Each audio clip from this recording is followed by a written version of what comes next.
ইসলাম প্রসারে বাণিজ্যের ভূমিকা। ইসলামী সভ্যতার ইতিহাসে বাণিজ্যের ভূমিকা অত্যন্ত গুরুত্বপূর্ণ। বাণিজ্যের মাধ্যমে মুসলিম বিশ্ব একদিকে অর্থনৈতিক সমৃদ্ধি অর্জন করেছে, অন্যদিকে ইসলামের শিক্ষা, সংস্কৃতি এবং ভাষার প্রচারও করেছে। প্রাচীনকালে মুসলমান ব্যবসায়ীরা তাঁদের সততা, বিশ্বস্ততা ও ন্যায়বিচারের মাধ্যমে অমুসলিম সমাজের মনোযোগ আকর্ষণ করেছিলেন। এখানে ভাষা ও সংস্কৃতির প্রসার এবং ধর্মীয় দৃষ্টিকোণ থেকে মুসলিম বাণিজ্যের প্রভাব নিয়ে আলোচনা করা হল। বাণিজ্য ও ইসলামী সভ্যতা। ইসলামী শাসনের অধীনে বাণিজ্য ছিল অত্যন্ত সমৃদ্ধ ও ব্যাপক। মুসলিম শাস করা মুক্তবাজার ব্যবস্থা ও শুল্কমুক্ত বাণিজ্য অঞ্চল প্রতিষ্ঠার মাধ্যমে আন্তর্দেশীয় বাণিজ্যকে সহজতর করেছেন। মধ্যযুগে মুসলিম বণিকরা ইউরোপ, আফ্রিকা ও এশিয়ার বিভিন্ন অঞ্চলে ব্যবসা পরিচালনা করতেন। মক্কা, বাগদাদ, কায়রো, করাচি, দিল্লি এবং সমরকন্দের মতো শহরগুলো বাণিজ্য ও জ্ঞানের কেন্দ্রস্থলে পরিণত হয়েছিল। মুসলিম ও খ্রিস্টান শাসকদের মধ্যে বহু বাণিজ্য চুক্তি স্বাক্ষরিত হয়েছিল, এমনকি ক্রুসেডের সময়ও মুসলিম ও ইউরোপীয় ব্যবসায়ীরা বাণিজ্য চালিয়ে গেছেন। এ ধরনের অর্থনৈতিক লেনদেন উভয় পক্ষের জন্য উপকারী ছিল এবং আন্তর্জাতিক সম্পর্ক বজায় রাখতে সাহায্য করেছিল।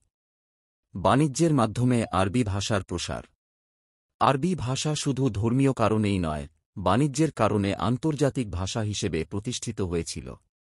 বিভিন্ন অঞ্চলের বণিক ও ব্যবসায়ীরা আরব ব্যবসায়ীদের সঙ্গে লেনদেন করতে গিয়ে ধীরে ধীরে আরবি ভাষা গ্রহণ করতে শুরু করেন। ফলে বহু আরবি শব্দ বিভিন্ন ভাষায় প্রবেশ করে এবং বহু জাতি স্বতঃস্ফূর্তভাবে আরবি ভাষা শিখতে আগ্রহী হয়।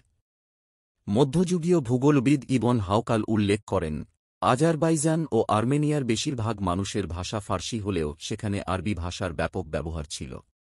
তিনি আরও জানান, পাকিস্তানের মানসুরা ও মুলতানে আরবি এবং সিন্ধি ভাষার প্রচলন ছিল, যা প্রমাণ করে যে বাণিজ্যের মাধ্যমে আরবি ভাষা দক্ষিণ এশিয়ায়ও প্রভাব ফেলেছিল।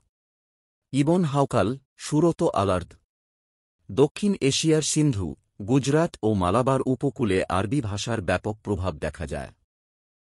এক শতকের ভ্রমণকারী আল-বেরুনি উল্লেখ করেছেন যে সিন্ধু অঞ্চলের ব্যবসায়ীরা আরবি ও সংস্কৃত ভাষায় দক্ষ ছিলেন, যাতে তাঁরা আরবদের সঙ্গে বাণিজ্য করতে পারেন। আল-বেরুনি, কিতাব আল-হিন্দ। ইসলামের প্রসার ও বাণিজ্যের ভূমিকা। ইসলামের ইতিহাসে ব্যবসায়ীদের ভূমিকা অত্যন্ত গুরুত্বপূর্ণ ছিল। মধ্যপ্রাচ্য, উত্তর আফ্রিকা, পশ্চিম আফ্রিকা, মধ্য এশিয়া ও দক্ষিণ পূর্ব এশিয়ায় ইসলামের প্রসারে ব্যবসায়ীদের বিশেষ অবদান রয়েছে। তাঁরা শুধু ব্যবসার উদ্দেশ্যে ভ্রমণ করেননি, বরং তাঁদের নৈতিকতা, আচার ব্যবহার এবং ব্যবসায়িক সততার কারণে বহু মানুষ ইসলামের প্রতি আকৃষ্ট হয়েছে।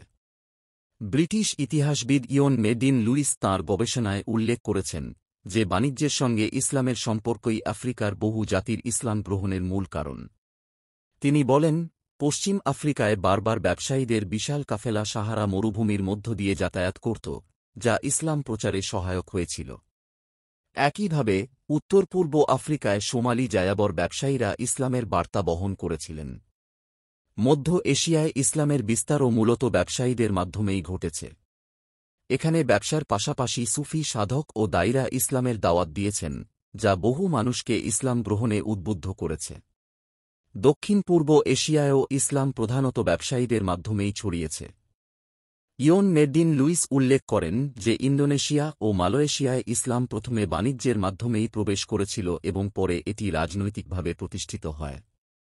ইসলামের বিস্তারে ব্যবসায়ীদের ভূমিকা ছিল অত্যন্ত গুরুত্বপূর্ণ, বিশেষ করে আফ্রিকায়। ব্রিটিশ নৃতাত্ত্বিক ইয়ান লুইস তাঁর গবেষণায় বলেছেন, ইসলামের সঙ্গে বাণিজ্যের সংযোগই আফ্রিকার বহু জনগোষ্ঠীকে মুসলমান করেছে। পশ্চিম আফ্রিকার মালির সম্রাট মানসা মুসার সময়ে ব্যবসায়ীরা ইসলামের প্রচারে মূল ভূমিকা পালন করেন। ইন্দোনেশিয়া, মালয়েশিয়া ও থাইল্যান্ডের দক্ষিণ অংশে ইসলামের প্রচার মূলত ব্যবসায়ীদের মাধ্যমে হয়েছিল। এই অঞ্চলগুলোর মানুষ মুসলিম ব্যবসায়ীদের ন্যায়পরায়ণতা ও সত্তায় মুগ্ধ হয়ে স্বেচ্ছায় ইসলাম গ্রহণ করেছিল। ৩ শতকের আরবি ইতিহাসবিদ ইবনে খালদুন লিখেছেন, ইন্দোনেশিয়ায় ইসলামের বিস্তার বাণিজ্যের মাধ্যমেই সম্ভব হয়েছিল। ইবন খালদুন, মুকাদ্দিমা। বাণিজ্যের মাধ্যমে ইসলামী সংস্কৃতি বিকাশ, জ্ঞান ও শিক্ষা প্রসার। ইসলামী সভ্যতায় ব্যবসায়ীদের একটি বড় অংশ ছিল জ্ঞানী ও সাহিত্যিক।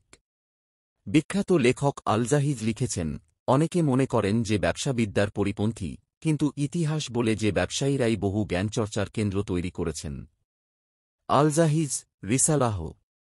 মুসলিম ব্যবসায়ীরা তাঁদের আয়ের একটি বড় অংশ মসজিদ, মাদ্রাসা ও গ্রন্থাগার তৈরিতে ব্যয় করতেন। বণিকদের দান সৎকা ও জনকল্যাণমূলক কাজ। বহু মুসলিম ব্যবসায়ী জনকল্যাণমূলক কাজে যুক্ত ছিলেন। তাঁরা হাসপাতাল, পানি সরবরাহ ব্যবস্থা, সেতু ও আশ্রয়কেন্দ্র নির্মাণে সাহায্য করতেন। 4 শতকের ঐতিহাসিক আল-মাকরিজি উল্লেখ করেছেন যে মিশরের ব্যবসায়ীরা অসহায়দের সাহায্যের জন্য প্রচুর অর্থ দান করতেন। আল-মাকরিজি, খিতাত। ইসলামী বাণিজ্যের বিস্তার ও প্রভাব। ইসলামী বাণিজ্যের বিস্তার এতটাই গভীর ছিল যে এটি শুধু মুসলিম বিশ্বকেই নয়, বরং ইউরোপীয় অর্থনীতিতেও প্রভাব ফেলেছিল। বিখ্যাত ইতিহাসবিদ উইল ডুরান্ট তাঁর বইতে উল্লেখ করেছেন, ইসলামী বাণিজ্য চীন, ভারত, পারস্য, শাম, সিরিয়া ও নিকটবর্তী এলাকা, মিসর এবং ইউরোপের বিভিন্ন অঞ্চলকে সংযুক্ত করেছিল। এর ফলে মুসলিম বণিকরা ভূমধ্যসাগরীয় অঞ্চল, স্ক্যান্ডিনেভিয়া, জার্মানি, এমনকি ফিনল্যান্ড পর্যন্ত পৌঁছে গিয়েছিলেন। উইল ডুরান্ট আরও বলেন, ইসলামী বাণিজ্য 10ম শতকে চূড়ান্ত বিকাশ লাভ করে, যখন ইউরোপ অবনতির চরম পর্যায়ে ছিল। ইসলামী সাম্রাজ্যের ব্যবসায়ীরা ইউরোপের বিভিন্ন অঞ্চলে পৌঁছে ব্যবসা করেছিলেন এবং সেখানে ইসলামী সংস্কৃতির প্রভাব ফেলেছিলেন। এ সময় ইসলামী অর্থনীতি এতটাই শক্তিশালী ছিল যে এটি ইউরোপীয় অর্থনীতিকে প্রতিদ্বন্দ্বিতা করতে বাধ্য করেছিল। এছাড়া মুসলিম ব্যবসায়ীরা দাস প্রথার বিরুদ্ধে এবং দরিদ্রদের কল্যাণে কাজ করেছিলেন। তাঁরা যুদ্ধবন্দীদের মুক্ত করতে এবং অসহায়দের সহায়তা করতে অর্থ ব্যয় করতেন। তাঁদের মানবিক গুণাবলীর কারণে বিভিন্ন জাতি ও সম্প্রদায়ের মধ্যে তাঁদের প্রতি আস্থা বৃদ্ধি পায়।